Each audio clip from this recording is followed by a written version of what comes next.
You shouldn't care about this. It was the 50s. As the point I was explaining is this didn't end till the 90s. All this anti-trans stuff is using the same language and same tactics that was used in the past. And I barely ever hear people talk about the Lavender Scare, so I thought I would watch a video on it. But anyway, the guy comes in here to spam Ukraine shit, then he tells us being gay is not normal. What a fucking surprise, man.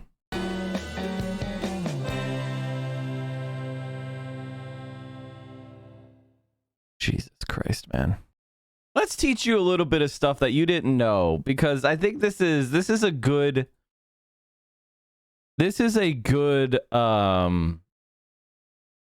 historical thing to explain. It's called the Lavender Scare. We call this history you don't learn. This is the type of shit that they're recycling.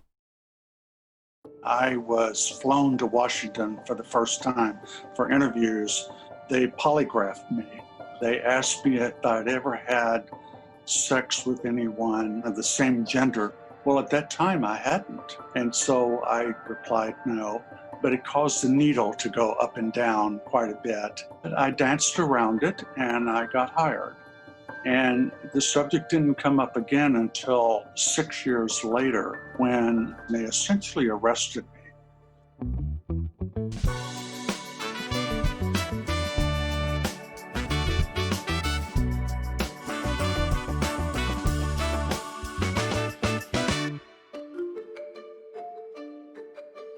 When you learned about the 1950s Zayla. in history class, you probably covered McCarthyism and the Red Scare, when the government rounded up anyone they suspected of being a communist and put them on trial.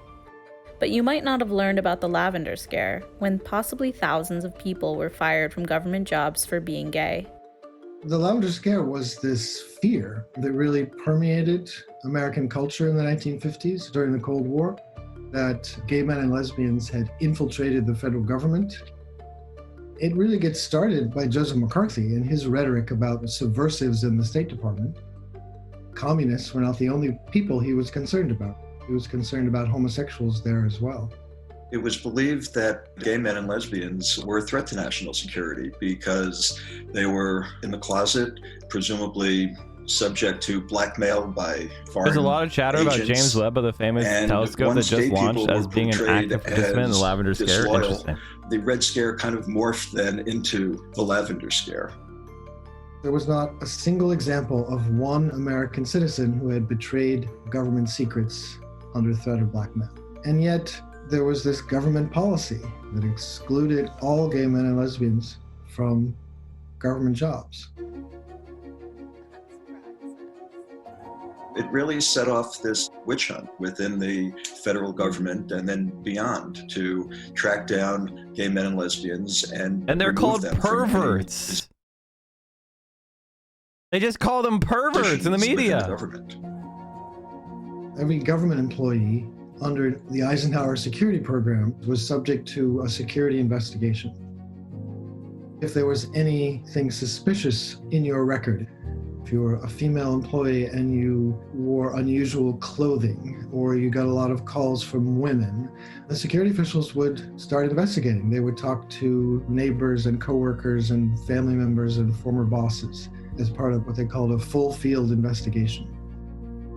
And if they had reason to believe you were gay, they would call you in to their offices. They would interrogate you. Usually the first question was, the Civil Service Commission has information that you are a homosexual.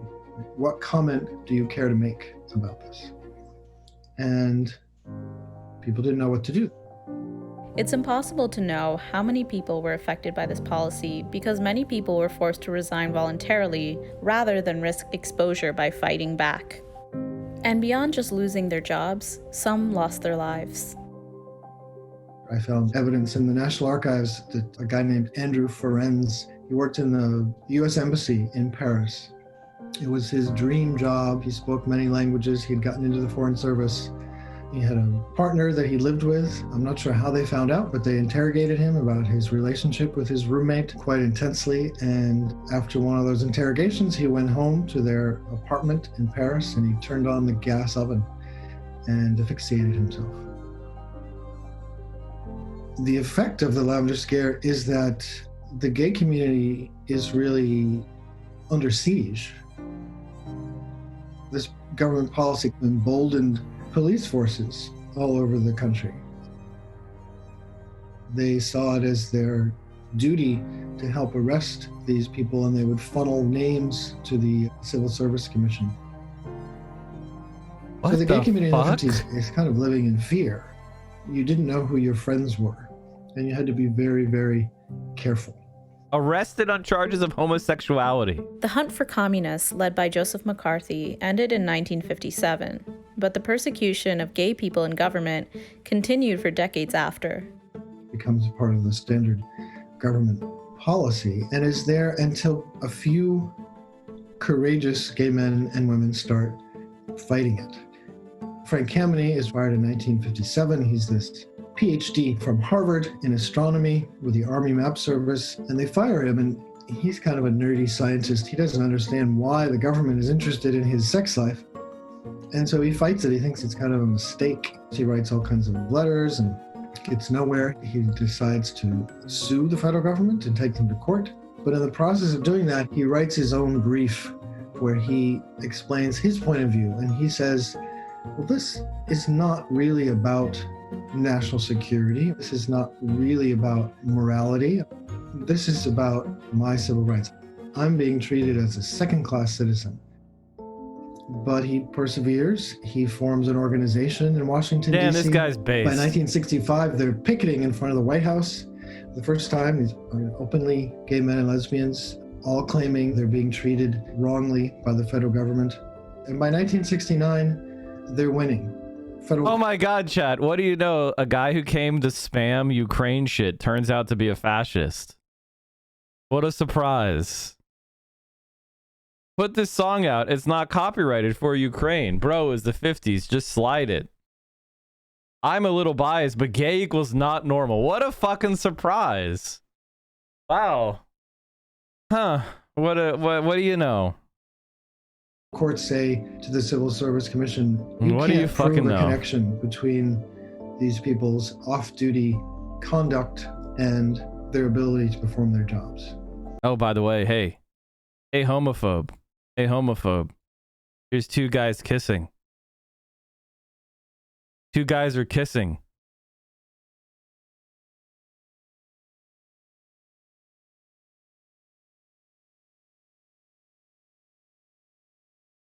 And their ability to perform their jobs. And so you have to end this policy. The Civil Service Commission changed its policy in 1975, but agencies that required security clearances, like the NSA and FBI, continued to discriminate until President Bill Clinton signed 2 executive orders banning discrimination based on sexual orientation in government employment and the granting of security clearance. So it's not till the 90s that the policy finally ends. And it's because of this activism by gays and lesbians. It's also thanks to this activism that Jamie Shoemaker, a former linguist for the National Security Agency, was able to get his job back after losing it in 1980. They read me my rights and they said, we understand you're leading a gay lifestyle. They've removed my... Hepela, NSA. Yay! He got his NSA job back. He can listen in on anybody who's subversive and is a leftist. Yay! badge, and they said they would adjudicate What was his link to the Ukraine? case. He was just like, you should post this for Ukraine. And I was just like, oh, okay. And then he was like, you shouldn't care about this. It was the 50s. As the point I was explaining is this didn't end till the 90s. All this anti-trans stuff is using the same language and same tactics that was used in the past. And I barely ever hear people talk about the Lavender Scare, so I thought I would watch a video on it. But anyway, the guy comes in here to spam Ukraine shit, then he tells us being gay is not normal. What a fucking surprise, man. They would discuss it at the upper levels and reach some sort of decision. Shoemaker then got in touch with Frank Kameny, who took on his case. It took months of fighting the decision before Shoemaker had a chance of getting his job back, with the condition that he tell his family he was gay. He accepted. All of them responded absolutely positively. They did not know I was gay, but they didn't feel that it altered anything. And very shortly after, I was. They made him sitting come back at out my to his desk. family? Even today, as the Senate seems poised to Incredible. confirm a first openly gay cabinet member, there are still so many examples of discrimination against LGBTQ people. Today, the president made a big announcement affecting the LGBTQ community. The president has made the decision to ban all transgender people from serving in the military. There are thousands of transgender people who currently serve, including in combat conditions. And so to have the president of the United States announce a ban on transgender people serving was devastating. It's the not same just shit, to those man. individuals who are currently serving and those who are looking to serve their country, but also to the military itself. The decision came so abruptly and it created a mass confusion. And because of that confusion, I didn't know what I was going to do. But I persevered to stay in and made sure I was doing my part because I was never going to be a burden just because of who I am. Alana Lavon joined the Navy as a sailor in 2017, right after the Obama administration ended the restrictions that prevented transgender people from openly serving. Because she was serving before the ban, she has so far not been personally affected, but says she sees the impact it had on the military as a whole. It was very heartbreaking. I feel like Tremendous it has medical Yeah, major- chat, the US government was collapsing from transgender medical costs in the military. We dropped $15 billion on Ukraine at the drop of a hat. But yeah, the transgender medical and costs. we lessened our forces. That's inflation. Personally, I have heard, people say, oh, because you're trans and trying to be in the military, oh, you'll be gone because of your surgeries. And yet I have not seen anybody, trans, gay, lesbian, etc., show any reasons of why they could not serve. I do see parallels between the Lavender Scare and the transgender military ban. The goal in both of those was to demonize a community. It was to send a message that it's not okay to be who you are. And it was effective because we know that there are a lot of people in military service who haven't been able to be open about their lives and who risked their futures in government service if they were to be out. And it's also true that people's lives were destroyed because of both.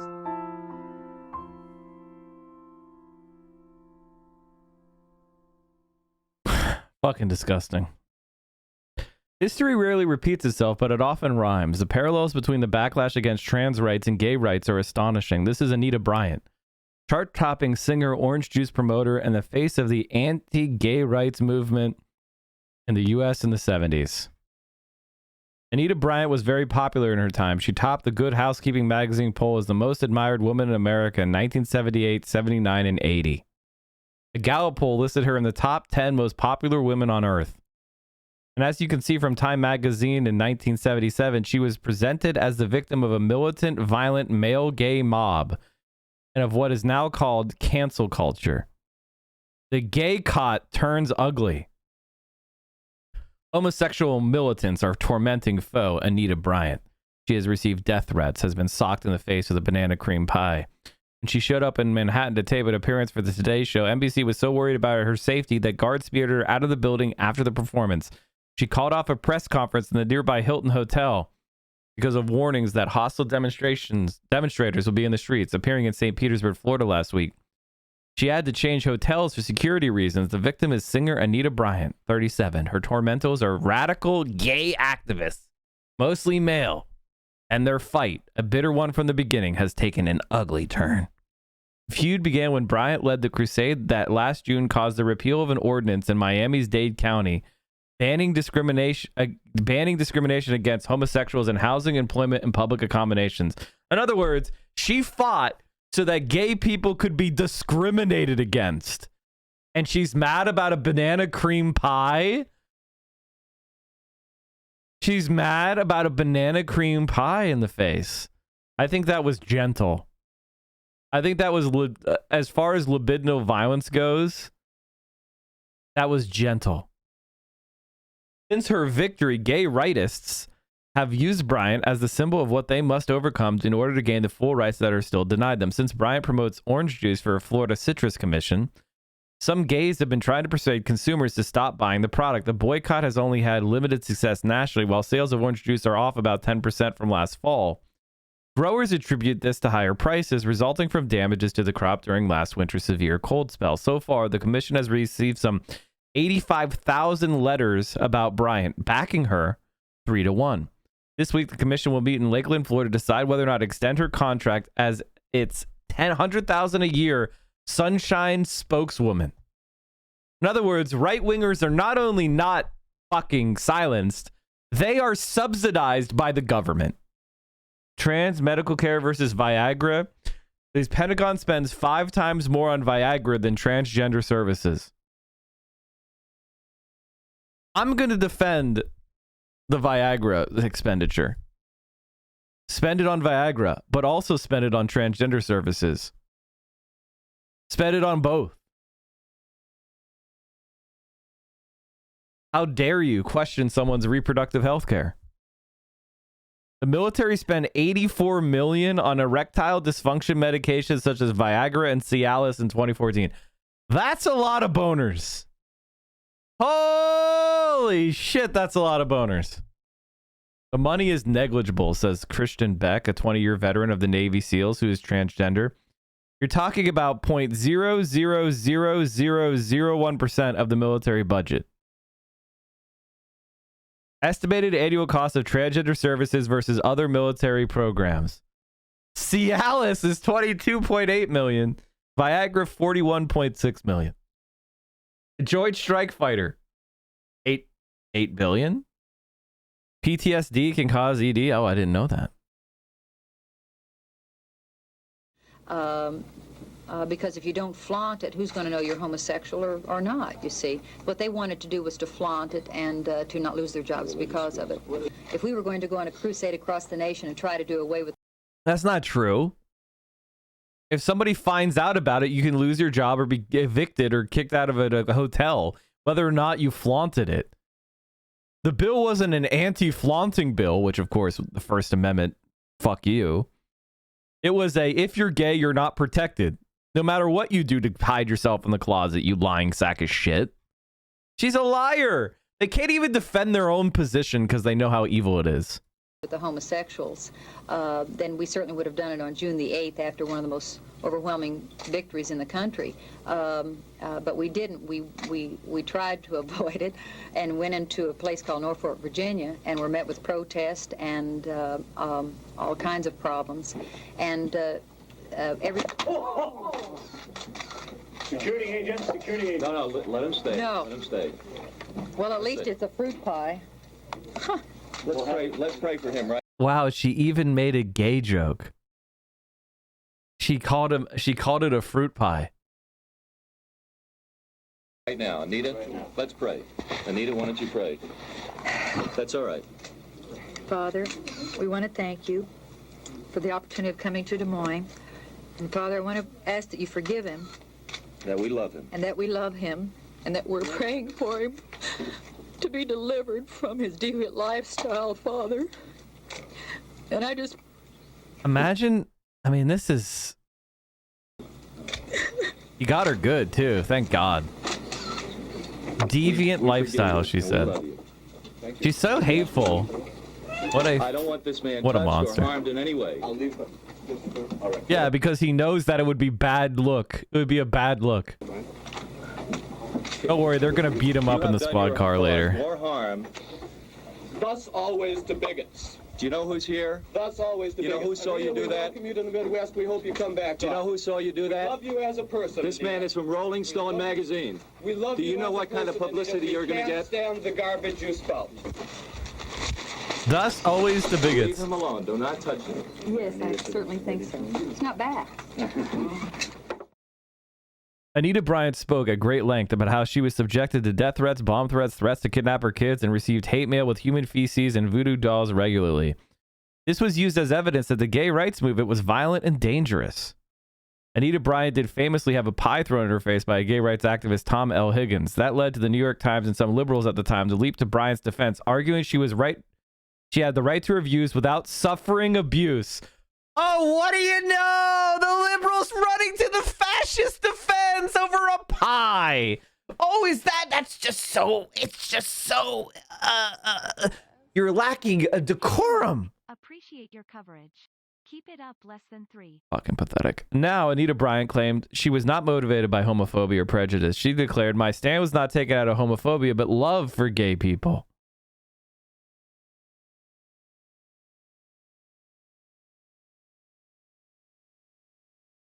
Indeed, Anita Bryant claimed to be defending the rights of children. Her coalition was called Save Our Children. She believed that the gay rights movement discriminated against children's rights and that gay people sought to brainwash and recruit vulnerable children. Same shit they say about transness. The exact same shit. SOC, Save Our Children, was founded in January 1977 after commissioners in Dade County, Florida, passed a human rights ordinance that prohibited discrimination on the basis of sexual or affectational preference in the area of housing, employment, and public accommodations. Bryant and SOC protested the ordinance on the grounds that it would discriminate against children's rights to grow up in a healthy, decent community. SOC reflected the assumption that gays target children, stating that recruitment of our children is absolutely necessary for the survival and growth of homosexuality, for since homosexuals cannot reproduce, they must recruit, must freshen their ranks. And that's, of course, the same argument that is made against transgender people. This is how the Reagan administration responded to questions about the AIDS crisis. Listen to Ronald Reagan's press secretary laugh about gay people dying of AIDS. In October 15, 1982, at a White House press briefing, reporter Lester Kinsolving asked press secretary Larry Speakers about a horrifying new disease called AIDS that was ravaging the gay community. What's AIDS, says Speaks. It's known as the gay plague, Kinsolving replied. Everyone laughed. I don't have it, Speaks replied. Do you? The room erupted in laughter again. Speaks continued to parry Kinsolving's questions with quips, joking that Kinsolving himself might be gay simply because he knew about the disease. The press secretary eventually acknowledged that nobody in the White House, including Reagan, knew anything about the epidemic. There has been no personal experience here, Speaks cracked. The room was in stitches.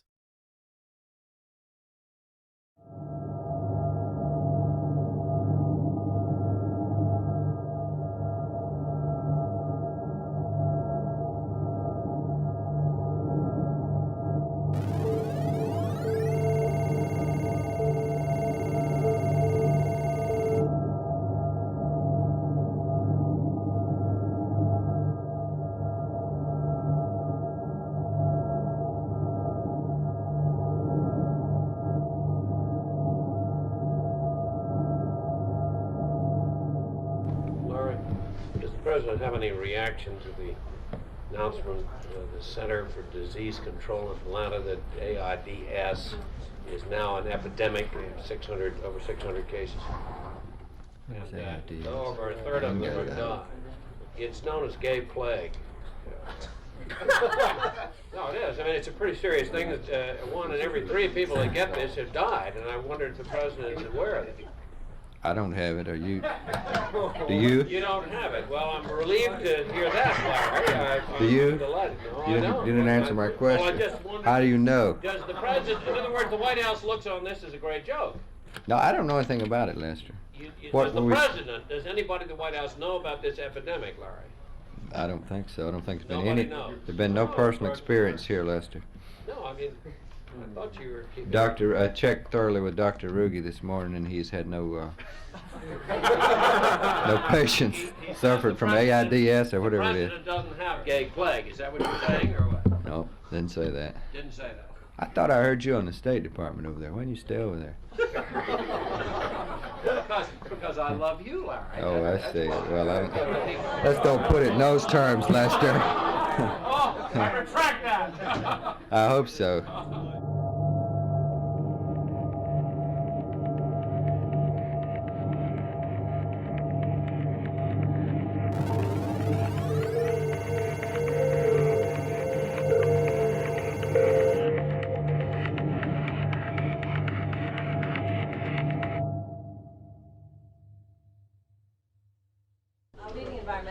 Described the president's speech on Saturday, the fairy tale. Is there any reaction to that? not true. Fairy tales are not true, and this one's true. Lester's ears perked up when you said fairies. He has an abiding interest in that. This is the movement in Denver at the Conference of Mayors Convention. Press for federal assistance getting at the AIDS problem. Is there any the White House? The president has been involved in briefed on the AIDS situation a number of months ago in a cabinet meeting, and ordered that high priority be given to research matters on it. The Center for Disease Control has been involved for some time. The president will continue to be updated. We have recently asked that $12 million be reprogrammed for research on AIDS. That's the extent of the president's involvement, which has been. Larry, does the president think that it might help if he suggested that the gays cut down on their cruising? Told you, didn't I? Told you. I didn't hear your answer, Larry. I just was acknowledging your interest in this subject. You don't think that it would help if the gays cut down on their cruising? It would help. We're researching it. If we come up with any research that sheds some light on whether gays should cruise or not cruise, we'll make it available to you.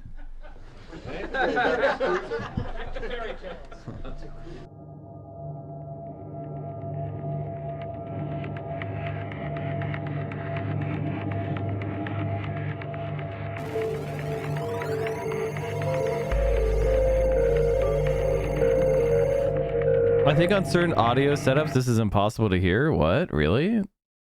It's playing. I can see it clearly. What's wrong with it? Lester's beginning to circle now. He's moving in front. Go ahead. It's the Center for Disease Control in Atlanta reports that an estimated. Look, can I ask a question, Larry? You were close. An estimated 300,000. I didn't hear anything until. Really? I can literally. I feel like I'm being gaslit.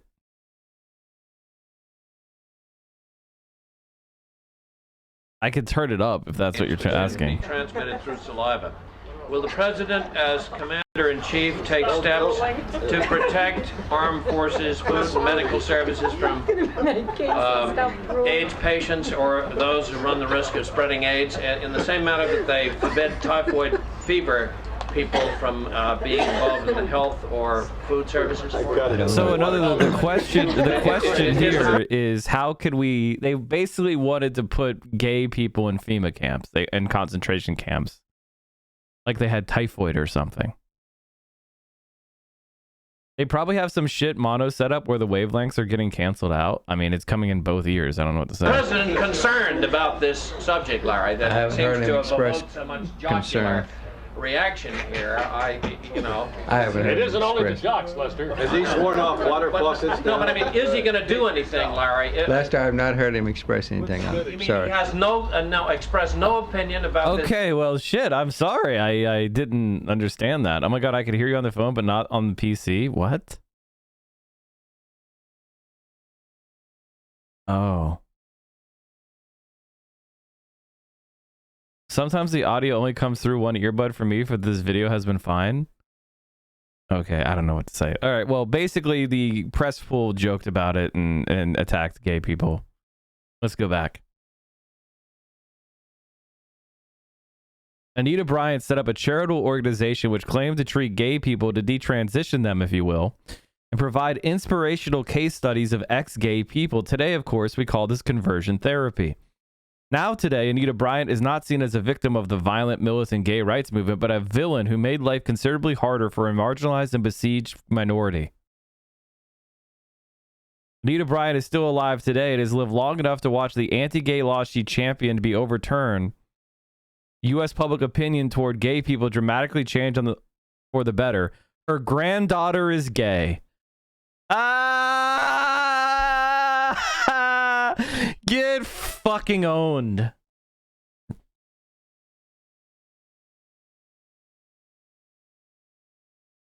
There's a lack of appreciation today of how bitterly controversial gay rights was once deemed to be, how the gay rights movement was portrayed as a really dangerous, abusive, militant, and violent rabble. This is exactly how trans rights is portrayed today. This is...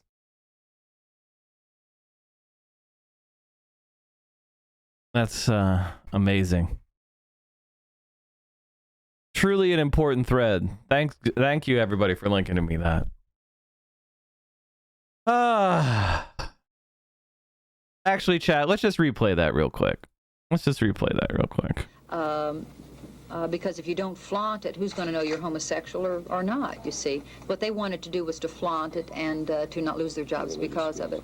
If we were going to go on a crusade across the nation and try to do away with the homosexuals, then we certainly would have done it on June the 8th after one of the most overwhelming victories in the country. But we didn't. We tried to avoid it and went into a place called Norfolk, Virginia, and were met with protest and all kinds of problems. And Security agent, security agent. No, let him stay. No. Let him stay. Well, at least it's a fruit pie. Let's pray. There's a setting to make the audio mono for everybody in OBS. Okay, we'll do that. Mango TCG, thanks for the 17 gifted subs. That's a very random number. Anita, Thank you so much. Pray. Anita, why don't you pray?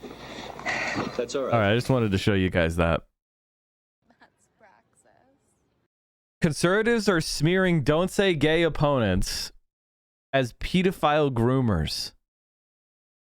Social conservative activists have resurrected an old strategy of invoking pedophilia to tar their pro-LGBT opponents. Tom Amiano has heard rhetoric like this before. He was teaching in San Francisco when he came out as gay in the mid-70s during a fight for workplace protections. The name-calling was not only in the playground, but within the teacher's lounge. Social conservatives soon launched a statewide campaign to bar gay and lesbian people from working in California public schools, warning that they were trying to recruit children to the gay lifestyle and prey on them sexually. Those pushing for the ban weren't subtle with their message, naming their organization Defend Our Children. Now, as social conservatives introduced a raft of anti-LGBTQ legislation focused on classrooms and teens, like Florida's new Don't Say Gay law, they've resurrected the same rhetoric that's strikingly similar to the one used in the 1978 campaign that Amiano, Harvey Milk, Sally Miller, Gearhart, and many others organized to defeat. They claim that anyone who mentions LGBTQ issues in the classrooms is sexually grooming children, conflating a term that's long been used to describe pedophiles training kids to accept their sexual assault, to smear their opponents as sexual predators. That's kind of a deja vu. He was later elected as a Democrat to the San Francisco Board of Supervisors and the California State Assembly. These people are insinuating that you're going to come into the classroom and expose your genitals and talk about sex acts. Meet the new right, same as the old right. When LGBTQ activists effectively branded Florida Republican Governor Ron DeSantis' parental rights and education bill, the Don't Say Gay bill, DeSantis allies fired back by accusing them of supporting grooming. The bill that liberals inaccurately call Don't Say Gay would be more accurately described as an anti-grooming bill.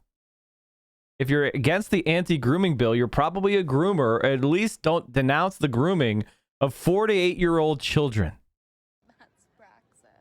DeSantis hasn't used the term himself, but his language hasn't been far off. Flanked by signs reading Protect Children as he signed the bill into law last week, DeSantis claimed those that oppose the bill support sexualizing kids in kindergarten. Similar bills have been filed by Republican lawmakers in other states. And Georgia Republican Rep. Marjorie Taylor Greene pledged to introduce a national version last Wednesday, declaring, "I will do anything I can to protect kids."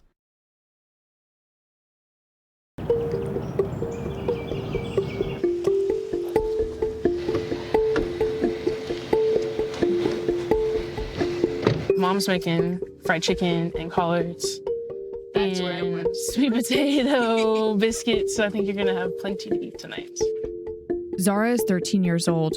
She and her parents live in Fayetteville, Arkansas with her 3 younger siblings. It's really long. It is. It's very long days.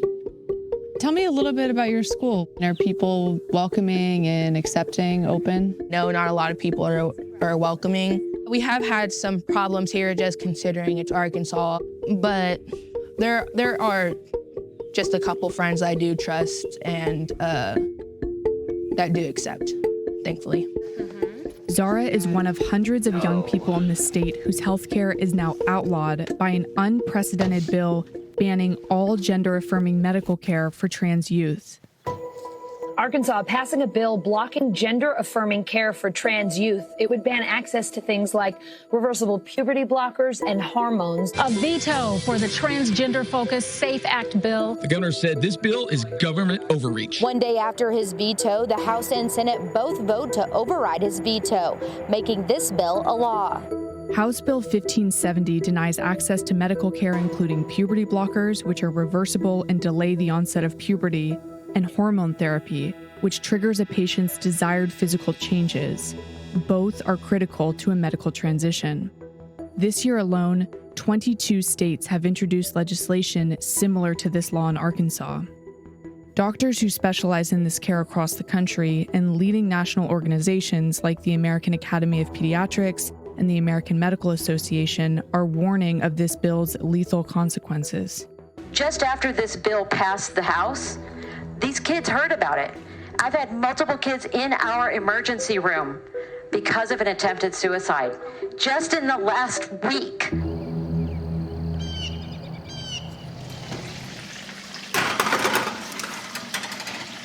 Sweet potato biscuits. Are you excited? Can't ever tell the teenager energy. It's like... Mo and Jasmine are both members of a parents group that offers support to trans youth and their families. No homework? Yeah. For real? Yes. And Jasmine is a mental health therapist who specializes in care for LGBTQIA folks. I guess there's only two teachers out of all of them that respect pronouns. The lack of training and competency is just so, it's a lot. I've been on the phone several nights really late with moms and parents. The only thing that I have been able to do is just tell them that we're not gonna abandon them. We'll stay and be with them and we'll keep organizing and taking care of each other. But we've got conservative Baptist moms who are why would the state do this to us? How are you handling conversations with Zara? I mean, has it been difficult just talking through this bill? We've been very candid with her. Obviously, her first response and main concern was just how is she going to continue to receive care? Mm-hmm. And we had to be very direct and honest with her that she wasn't. That this bill is going to stop her from doing that. So our plans will be to fly her to Massachusetts and have her evaluated with a pediatric specialist there. They will be the care providers that transition her onto her cross-sex hormones. Essentially, she's going to be a medical refugee of her own state. You can pass the food. I'll start passing it cold, please. I'm ready for those. When Zara was 8 years old, she started taking hormone blockers, which paused her male puberty from progressing. Zara, Renee. Should I get everyone a knife? Okay. She's now having to consider her reality without them. What would it feel like for you if you weren't able to get access to your treatment anymore? Before then, I was very depressed and suicidal. If my treatment had stopped, then that would just happen.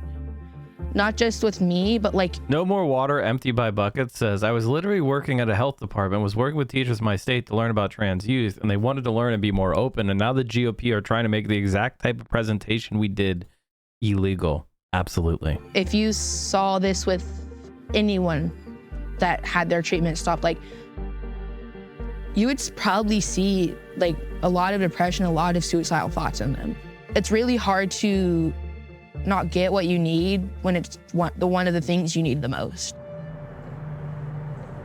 Dr. Janet Cathy has worked with trans patients for more than 30 years and in the past treated trans youth at the most critical stages of their transition.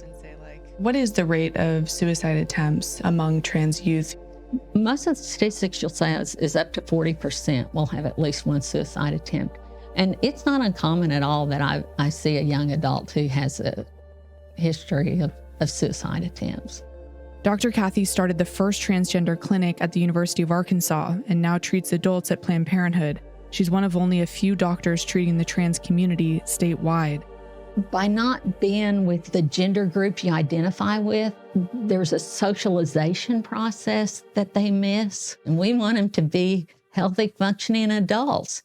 And we're not creating functioning, healthy adults by depriving them of these hormones. So if a mom calls you, her child is suicidal because they don't have access to their blockers, she's looking for advice, let's say once the law is implemented, Can you give her options? To the letter of the law, no.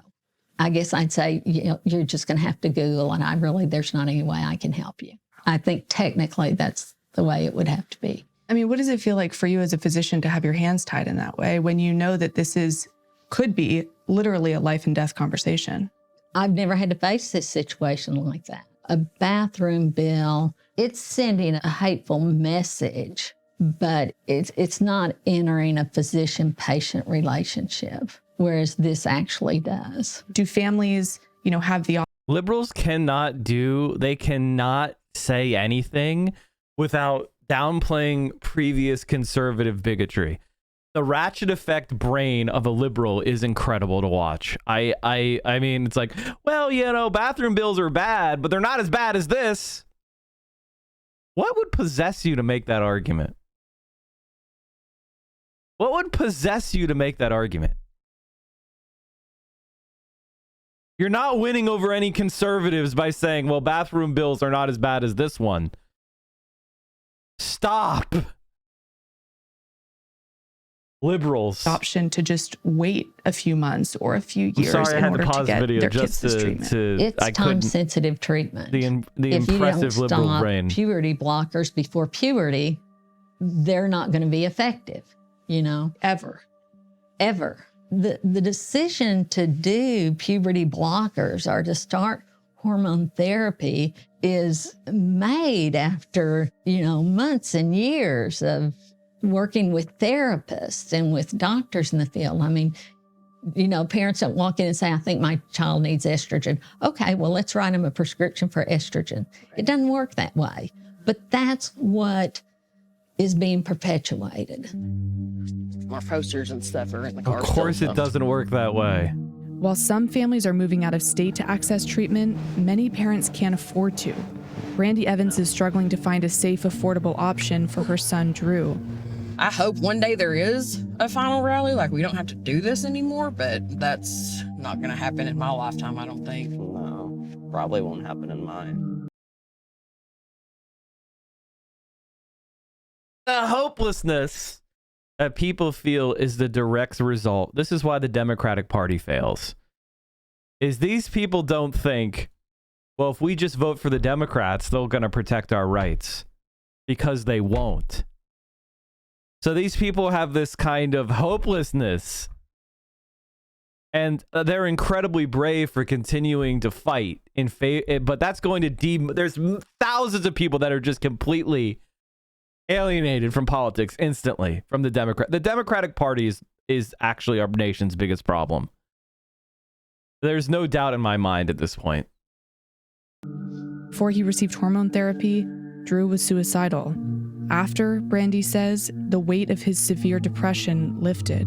I'd say like a month to 2 months in, I started seeing that kid come back, come out of his shell, talk to us more, laugh. What did that feel like as a mom? It was like, that's it. This has been the answer all along. Why would anybody want to take that away from them? Why?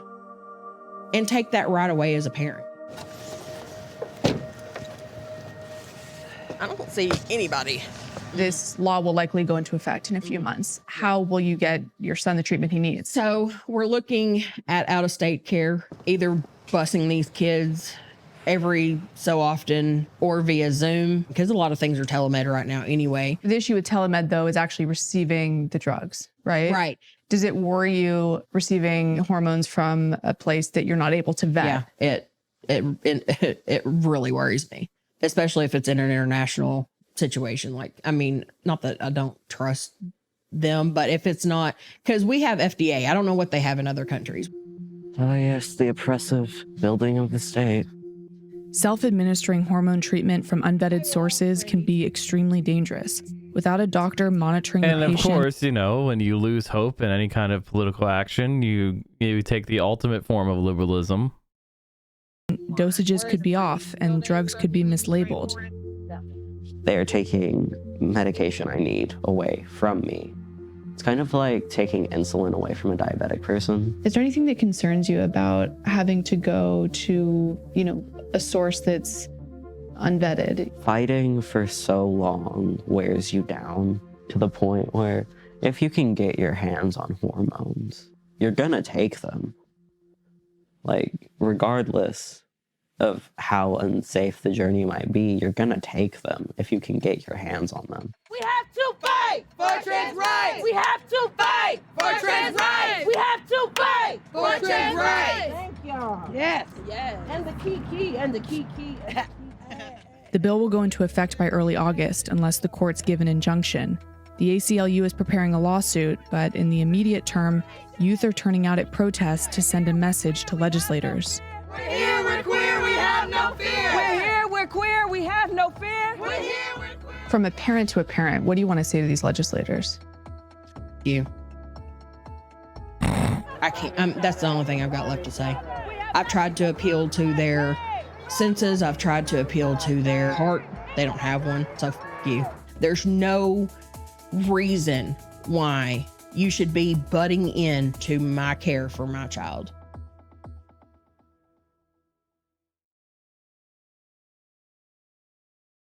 Conservatives don't sound that different back in the 70s. In 78, California Republican State Senator John Briggs, the proposition's author, framed that debate as whether or not we're going to have homosexuals teaching immorality in classrooms of this country. And this is the type of shit they're trying to ban. This is the type of shit they're trying to ban. Hassan just tweeted something very this is incredible.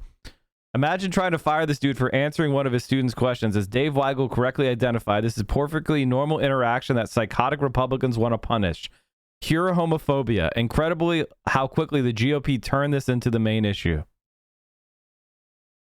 Libs of TikTok, which is one of the most right-wing psychotic accounts on Twitter, posted this. I ended up telling my students that I was gay, and how it came up was one of the students was like, my mom thinks that you're gay because of your voice. And I'm like, maybe not. So they were asking me if I was, because I kind of alluded that I was. So I kind of let them wonder and ponder on it. And I have like the LGBT promotional, this is a safe community kind of stuff, the rainbow stuff all up in my room.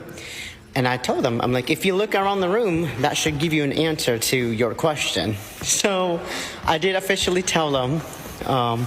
They, of course, went berserk. So instead of teaching social studies today, they just asked me a whole bunch of questions about being gay. So I think it was pretty well. Imagine having any problem with that and this is completely normal. And in fact, it's only necessary because of how much these conservatives try to stamp on a completely normal orientation. We always say the Dems lose to fund and line their pockets, but why we haven't said they're the main problem if we know this fact that third parties don't work here, so what do we do in local elections? I'm doing what I can, which is supporting the left wing. Anytime they have a reasonable election, a reasonable chance at the election. But what do you want me to do, man? We lost the fight for the Democratic Party in 2020. When Joseph Biden won, we lost. And when it happened, I told you all that this was going to cause a decade of suffering and that we've missed a glorious opportunity that is going to take a long time to get another shot at. That was a very black pill moment for a lot of people. But you are now seeing, unfortunately, that I was right. This is how this is going to go. It's going to be years of suffering, and eventually we'll get another shot to break through. And we have a bunch of those shots all the time. For example, right now in Pennsylvania, you've got John Fetterman versus Connor Lamb. If John Fetterman wins, that's another brick in the wall breaking through. That's another bulge in the armor. That's another leak in the dike. The Republicans are, the Republican-Democrat corporate government we have has to be beaten every single time that we can beat it. We're going to lose some of those battles and we're going to win them. But the goal is we just have to win once, baby.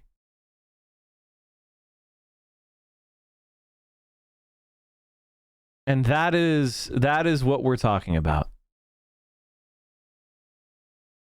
So, all right. I think that I've covered this.